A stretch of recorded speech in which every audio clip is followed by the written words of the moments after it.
Pfeiffer, il a commis l'écueil de bien des prospects dans ce combat, de finir par être convaincu de sa propre hype en cherchant trop le chaos. Et puisqu'il cherchait vraiment le chaos, ses attaques se voyaient venir de loin et elles étaient trop répétées. Et il n'y avait pas assez de variation dans ses attaques, ni de mise en place, de feinte qui permettrait de faire baisser sa garde à Hermanson, de le surprendre pour vraiment le trouver ce chaos. Parce qu'en fait c'est ça le problème, il s'est trop focalisé sur ah oui je vais le bourriner comme un con.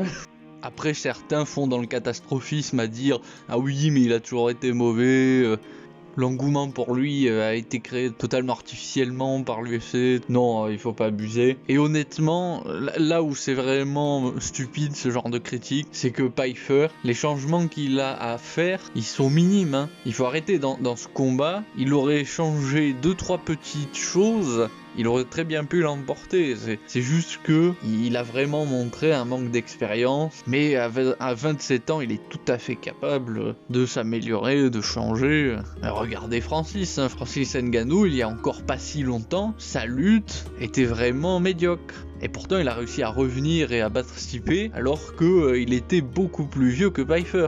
Pfeiffer, il n'a pas du tout le problème que peut avoir Conor McGregor, qui est visiblement incapable de s'améliorer en grappling.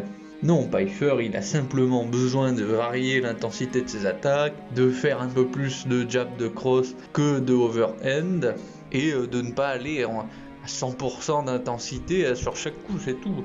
À être un peu plus stratège, à être un peu plus fin dans son striking, voilà, mettre plus de mise en place tout simplement. Mais après, peut-être bien que c'est le genre de combattant qui sera incapable d'améliorer ce défaut-là, comme peut l'être McGregor. Et là, sera juste un gatekeeper, il sera ce combattant qui juste met en difficulté les prospects montants. Je souhaite pas, parce que c'est pas vraiment la meilleure des places quand même, comme l'a pu l'être Barbosa par exemple pendant de nombreuses années. En tout cas, voilà, je faisais cette vidéo parce que c'est quand même le gros problème des fans, c'est que soit ils sont trop excessifs dans un sens, soit trop dans l'autre. Il suffit d'une défaite pour que plein d'entre eux tournent le dos aux combattants immédiatement. Mais le pire, c'est que ils ont plus tendance à tourner le dos aux combattants dont ce n'est pas justifié que à ceux pour lesquels c'est justifié en fait. Parce que là, franchement, ça n'a rien d'une défaite déshonorante.